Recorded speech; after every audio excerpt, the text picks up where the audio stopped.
Howdy folks, my name is ReadyOpco and welcome to part number 3 of Let's Play Pokemon LeafGreen.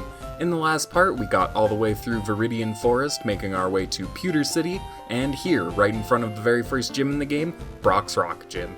But before we get started with things properly, I'm going to share with you really quick what I took care of in the intervening time between this part and the last. To start things off, I went to the northwest corner of Pewter City here to obtain a Pokeball that is hidden in the ground, which we are going to use immediately in order to catch 3 new Pokemon, the first of which is Metapod.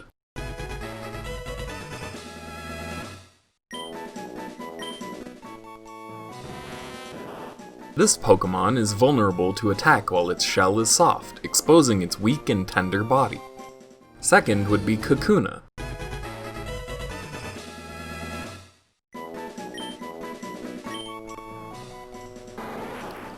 Almost incapable of moving, this Pokemon can only harden its shell to protect itself when it is in danger. And lastly, but of course not least, everyone's favorite mascot, Pikachu.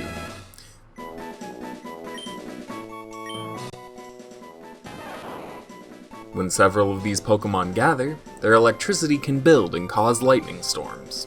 Excellent, and the very last thing that I have to share with you that I got covered was getting our lovely failsafe here up to level 10 to make him more of a true failsafe, just in case Charmander should actually faint in battle, but hopefully that won't be happening, and I don't anticipate failsafe here becoming a permanent member of the team, especially because, I kind of gave him a name that relegates him to a specific role, didn't I?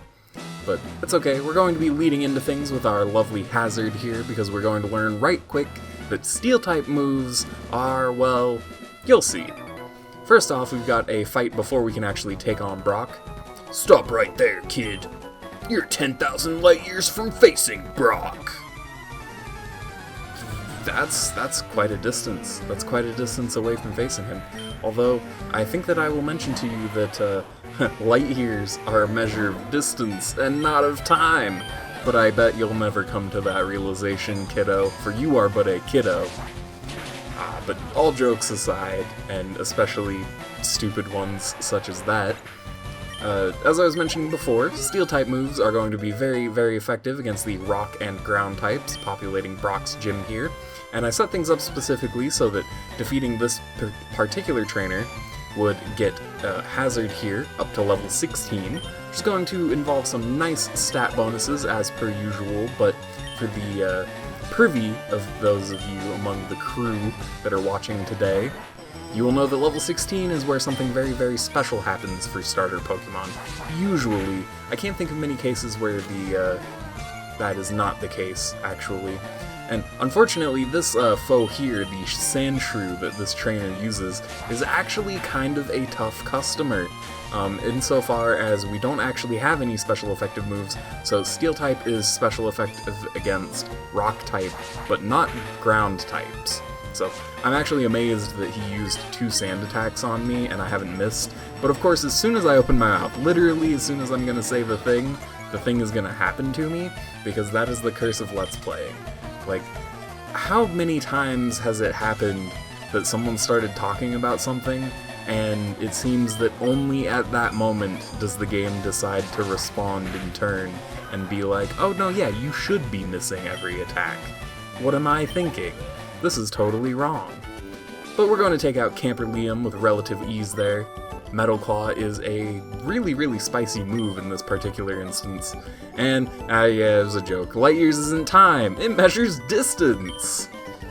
You fool. A classic blunder. You have made such a terrible mistake, but I have made no mistakes in making sure that Hazard would reach level 16 before reaching this point. For reaching level 16 is going to trigger Evolution.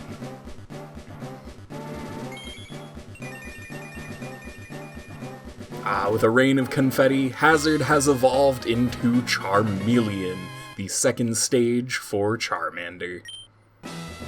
For those of you who are not 100% sure, or who are not familiar with Pokemon, for the very, very few people that fall into that category, evolving a Pokemon, it raises all of its base stats by just a little bit, which is going to very much help us in the fight against the gym leader Brock here.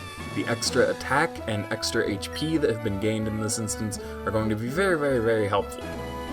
So that is why I set things up in this particular way, so that we can face the champion of this gym at our very, very best. So you're here. I'm Brock. I'm Pewter's gym leader. My rock-hard willpower is evident even in my Pokemon. Let's try that again. My Pokemon are all rock-hard and have true grit and determination. That's right, my Pokemon are all the rock type. You're going to challenge me knowing that you'll lose? That's the trainer's honor that compels you to challenge me. Fine then, show me your best. I really enjoyed the theme turning dark there at the very end. And I absolutely love the gym leader theme for Generation 1. The remix in FireRed and LeafGreen is just... oh, it is immaculate. I could seriously listen to this all day, and I think as a kid I basically did. Whenever I would get into an exciting fight like this with a gym leader or an Elite Four member, I would, like, hold my console, my DS or my Game Boy, I would hold it up in the air as high as I could, and hold my arms up and stare upwards at it as I was playing it, because I was trying to get the music to broadcast as much as I possibly could. I was a really weird little kid. I mean, it kind of makes sense, judging by the content that I make today, right? I was a very strange little kiddo, but all things considered, I'm really grateful for the experiences that I did have with games like this. Like, I think back on that now fondly. I mean, yeah, I was a weird little kid, but dude, I was having fun. I was enjoying myself to the fullest extent with a game that I genuinely loved. And, you know, we don't get to do as much of that as adults as we get to as kids, and it is really tragic. It is a tragic tale. Oh my goodness, I don't know if this is going to go very well. I think that Failsafe is actually going to get his time to shine in this particular instance, because I wasn't anticipating Onyx hurting that bad, nor me dealing as little damage as I did. This is a spicy situation. Oh, the opponent's Rock Tomb has missed, which means we're going to get another Metal Claw in with the attack boost. Oh man, if I can actually manage to go first, and judging by how things went, if I went first on the first turn and he went first on the second turn, we're in a speed tie? So this is technically a 50-50 depending on if I can get my Metal Claw to go out first before the Rock Tomb. I cannot believe such an intense situation has arisen in literally the first gym. Brock is not supposed to be intense. Oh, he got his speed first, but he missed again, and I'm going to get my Metal Claw off, sealing the deal, and getting us our first gym badge. Oh my gosh, I'm beaming right now. I'm smiling so wide. That was such an exciting victory for the very first battle. I couldn't have imagined things going so intensely. I figured it was, you know, it's Pokemon, dude. It's a wipe. You use the special effect and you win, but no. You were not the one taking anyone for granted, Brock. Let me tell you that. I totally misjudged things. That was a lucky victory, truly. But as proof of your victory, I confer on you this, the official Pokemon League Boulder Badge. I forget that this is the only gym leader that delivers his badge to you in the battle screen like this, so I forgot that was supposed to be him speaking. Just having the Boulder Badge makes your Pokemon more powerful. I really need to get that pronunciation on lock. It also enables the use of the move Flash outside of battle. Of course, a Pokemon must know the move Flash to use it. And we got 1,400 Pokédollars for winning, which is very exciting. Wait, take this with you. And we also get TM39 from Brock, which we're going to put in our TM case. A TM, technical machine, contains a technique for Pokemon. Using a TM teaches the move it contains to a Pokemon. A TM is good for only one use, so when you use one, pick the Pokemon carefully. Anyways, TM39 contains Rock Tomb. It hurls boulders at the foe and lowers its speed. Yeah, but it also has a chance of missing every once in a while, as we were so lovely displayed by Onyx there, missing twice in a row like that, was definitely the thing that sealed that battle, although I'm pretty certain that Failsafe could have come in there and clean up, given that the fighting type move that it learns, which would have been super effective against the Onyx, is Low Kick, which does enhanced damage based on the opponent's weight, which in that specific situation probably would have one-hit the Onyx, even only at level 10. Even with a 4-level gap between the two, yeah, it's really, really cool. So, I'm glad that I've set things up the way that I have, and that I took the time to actually do planning and research for this Let's Play. It's not something that I've done for my other projects so far, and it's really, really paying off in spades, being able to, have knowledge of the game. Actually imagine that. Oh, Dawson. I'm glad I caught up to you. I'm Professor Oak's aide. I've been asked to deliver this, so here you go. We get the running shoes from the aide, finally, and we're just going to throw our old shoes at him, assuming that he will do something with them. Press the B button to run, but only where there's room to run. Well, I must be going back to the lab. Bye-bye. There's a letter attached. This is the reason that I was reading the running shoes text in the female voice, because... Dear Dawson, here is a pair of running shoes for my beloved challenger. Remember, I'll always cheer for you. Don't ever give up. Never give up! From Mom. Thank you so much, Mom. And that is going to make our journey... running speed. Running speed, once again, is so lovely. Excuse me, you looked at me, didn't you? Wow, that was much higher pitched than I thought I would ever be able to get. I'm sorry. I am terribly, terribly sorry for the terrible things that I've brought upon this land. I've brought great curses upon this wretched land. And for that I apologize. For my sins. It is a little more grave than just curses. It is deep. Okay, I'm gonna let that go and continue onwards in our journey, defeating Last Janus and getting a little bit of money, and realizing there was one thing that I wanted to do before we actually left Pewter City that I completely forgot about after we defeated Brock. I think I was so excited from the tense battle that I forgot about this part, where we needed to go and purchase a couple of items. So what I want to do here, I'm going to get at least 3 copies of all of the status removal items here. Just because only having one team member means that that team member getting hit by a status effect is basically game over. And that is unfortunately going to take all of our money, but I think that for right now it is a worthwhile investment, especially considering where we are going. There's one Pokemon in particular that is really a pain if you don't have any sort of mitigation for the status effects that it can lay upon you. All that said, this route here, Route 3, is going to be fraught with trainers, and it's going to be a little bit before we can actually get into any tall grass, so I'm going to hold off until we actually see that to talk about the new Pokemon in this route. It doesn't make sense to do it now when we're just taking care of these easy trainers. And indeed, they are pretty easy.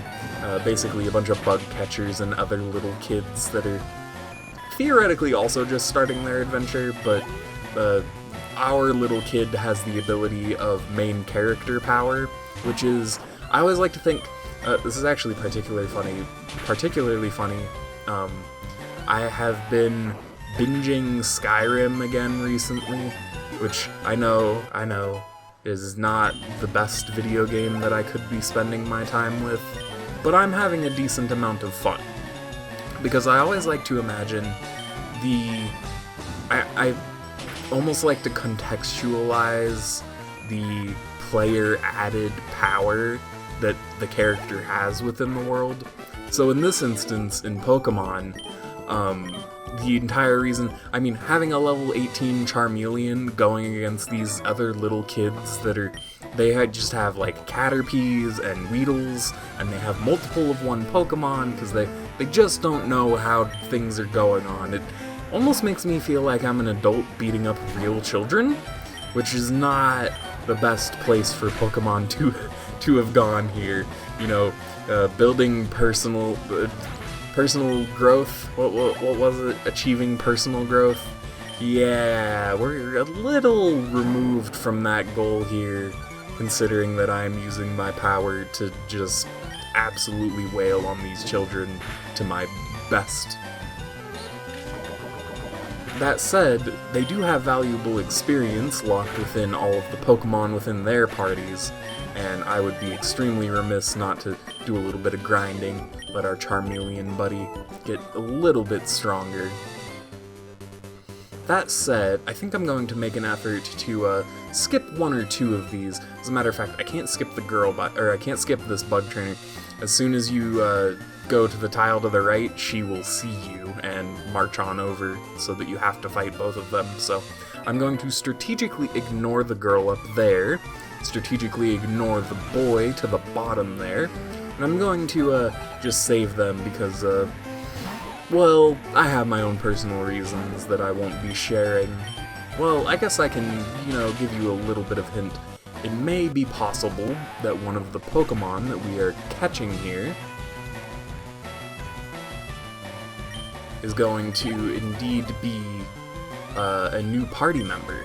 However, there are a whole bunch of there are 3 new Pokemon, I believe, on this route, and 4 new Pokemon in an area coming up ahead on top of that. So 7 entire Pokemon for you to guess from that we will be adding to our team as a permanent member. So I will leave it to you to imagine what those might be. Theoretically, you can use some other hints, and as a matter of fact, in case you don't know what it is, I'll bring it back up for you just because I think it's kind of fun. I had mentioned before that some of the Pokemon that I'm going to be using on my team are so-called impossible evolutions. So I will leave you to ruminate knowing those facts, and let you just imagine what that new team member could possibly look like. I'm very, very excited, but what I'm going to do is I'm going to leave those trainers there so that I can actually fight them with that Pokemon. Fighting trainers Pokemon gives you so much more experience than just grinding outright, so it is going to make my life a little bit easier getting the extra experience on that new Pokemon. Trust me on this, it is going to make my life much easier a little bit down the line doing things this way, so we should both be grateful that these are the decisions that are being made, because it makes things less of a hassle, and therefore I would hope more enjoyable for you. The less things consume my time, the more I can dedicate that time to making the project better overall, right? Although, I mean, playing the game is that's the project, on the other hand, I was continuing to think of that when, oh man, catching the Pikachu was such a hassle. And I know I mentioned that in the little cutoff bit, but I'm going to record that separately, and I'm not 100% sure what I'm going to write out for exactly what I want to say during that bit. But basically, catching that Pikachu was such an absolute hassle. It took me about 15 minutes just to finally get the one Pikachu to actually show up. And then when I finally did get one, I accidentally killed it instead of catching it. So it was a very frustrating experience, and the entire time the thing that was keeping me going was, you gotta do it for the video, is important to do it for the viewers, because they will get a whole heck of a lot out of it. And technically there was tall grass over there, so I reneged on my what I was saying before about the new Pokemon, but over here in the right, in this same tall grass on Route 3, we have the new Jigglypuff, a new normal type, a pure normal type, that I don't prefer Jigglypuff. Jigglypuff has a gimmick with Sing, putting its opponents to sleep, not the greatest. And then you also have Nidoran male and Nidoran female. Now, when I played LeafGreen as a little kid, I had no idea what those symbols meant, so they were just Nidoran blue and Nidoran pink to me, which was especially confusing because the pink one is male and the blue one is female, which, if you listen to other people, those were the traditional colors in the first place before society went in, mucked everything up. So yeah, it was really confusing for me as a little kid trying to differentiate the two, because in my mind they didn't have very clear delineations. But as I had mentioned before, I'm going to be spending the time to try and get as many Pokemon as possible, so I'm going to take the time now and see if I can't get those 3 that I mentioned, because it'll be a little while before we can actually return here.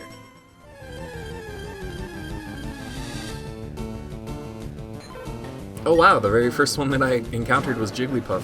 I guess I can talk through this one. I don't think that it is worth it to actually try and hit it at this point. Probably just gonna have to throw Pokeballs and hope for the best. I only have 11.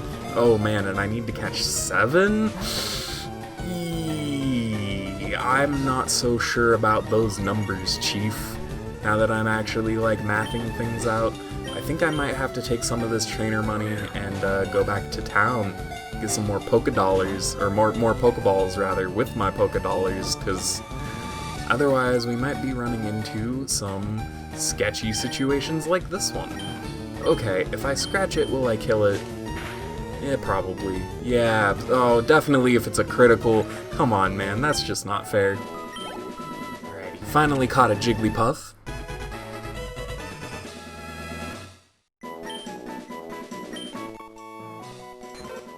When its huge eyes waver, it sings a mysteriously soothing melody that lulls its enemies to sleep. Next up is Nidoran Female.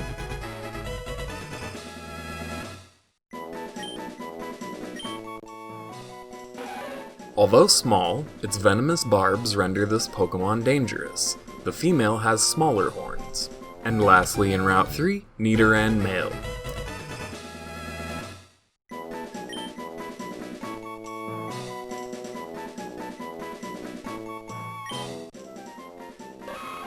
It stiffens its ears to sense danger. The larger its horns, the more powerful its secreted venom.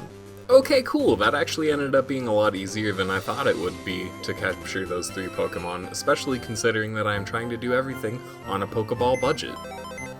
So let's go ahead and deposit the Pokemon that we received.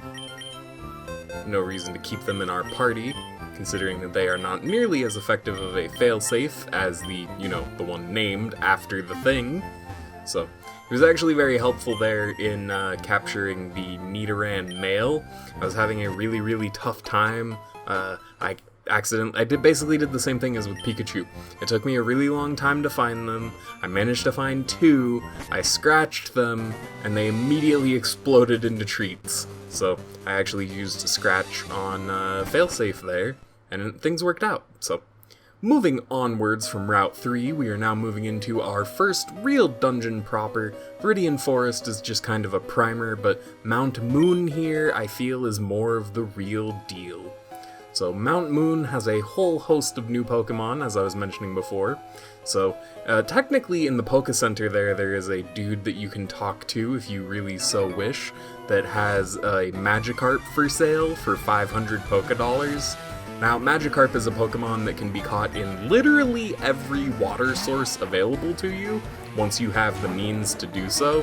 So there's really no reason to purchase one for 500, unless, I don't know, maybe you want to save it from the cruel Pokemon trade? That is the only thing that I can think of, but even then, 500 Pokedollars at this particular point is, really a tough ask. I am already running really low on money as it is, so I think that we are going to be just moving onward from the Magikarp, but once we actually get inside Mount Moon proper, there are a few new Pokemon that we can encounter. First off is going to be a Zubat, which is a flying poison type that actually in FireRed and LeafGreen is a little bit better, because in Generation 1 it originally only had 1 evolution into Golbat, but in Generation 2, it got a 3rd evolution in Crobat, which is now available to you. So, Zubat is actually not a bad choice for a flying type. As far as Crobat is concerned, it is pretty decent. Although, do mind you that it needs friendship levels in order to actually evolve. So, actually using a Zubat, it might take a little while for things to actually pay off, basically, before you're able to actually make advantage of that 3rd level evolution. But all that considered, I actually think Crobat is pretty alright. As a matter of fact, if I'm remembering correctly, I think I had used one whenever I played through Heart Gold and Soul Silver, although I'm not 100% sure that I'm remembering that correctly. It might have been on a repeat playthrough of Generation 4. I don't know, my memories are kind of muddied as far as that is concerned, so. Zubat. It forms colonies in perpetually dark places and uses ultrasonic waves to identify and approach targets. That's pretty neat. I mean, it is a bat, of course it uses supersonic waves. So, that is very, very excellent in addition to our Pokédex entries, indeed. In addition to Zubat, we also have the new Pokemon Geodude. Geodude is a ground rock type. Perhaps we'll encounter one here. Oh yes, indeed! Excellent. So we've got a Geodude here, and it's going to be even a little bit easier to catch this than the other Pokemon in the area, because being a rock-ground type, normal type moves are not effective against it, meaning that I can land a few scratches against it before it is in danger of being killed by me, so that is most excellent. Unfortunately, we can't get it all the way down to red health before we're going to start chucking Pokeballs at it, but might as well get things started now, right? Please, may my luck be good. I would like to capture this Geodude. Excellent first try. I always love that, catching Pokemon on the first try. Let's see what it got to say in the Pokédex. Found in fields and mountains. Mistaking them for boulders, people often step or trip on them. Aw, poor Geodude getting all stepped on when he doesn't deserve it. That is so tragic. And when faced with this prompt, which I would usually answer no to, ladies and gentlemen, this is the second party member that we have found. Geodude, who I think I've come up with a pretty funny name for. See if you guys enjoy it as much as I did. I tried to make all of the names sort of puns, so because Geodude is a rock, nice one! Oh, and as a matter of fact, I can fit, I'm pretty sure I was gonna say Nice has 2 N's, but I think it's actually 2 S's? Yeah, that looks more correct to me. Although I am not a world championship speller or anything like that. Oh, got just enough spaces, 1 space left over. Nice one. I do enjoy that name for a Geodude. I think that it is pretty good, so. Geodude, being a ground rock type, has a lot of strong coverage as far as we are concerned. In Hazard's final form, it is going to gain access to some flying type moves, which is going to cover things as far as that is concerned. But none of those things really overlap with Geodude here. So, Nice One is going to make a very fine addition to our team here. I'm going to move them up to the front so that they can make the most out of any experience gaining opportunities we run into. I'm going to go back down there and face those trainers, so I will meet you right down there. Alright, first off, we've got you. What do you have to say to me? That look you gave me, it's so intriguing. Yeah, that was definitely worth waiting for, except I'm not looking at you, I'm definitely looking directly straight ahead at the wall, as any gentleman does in a situation when faced with a cute girl. You know, avoid eye contact at all costs, look away incredibly nervously, stutter every other word that you can speak. Not that I'm speaking from personal experience or anything like that. I would never. No, as a matter of fact, I am a mature individual that has no anxiety talking to anyone, regardless of sex. That is a matter of fact.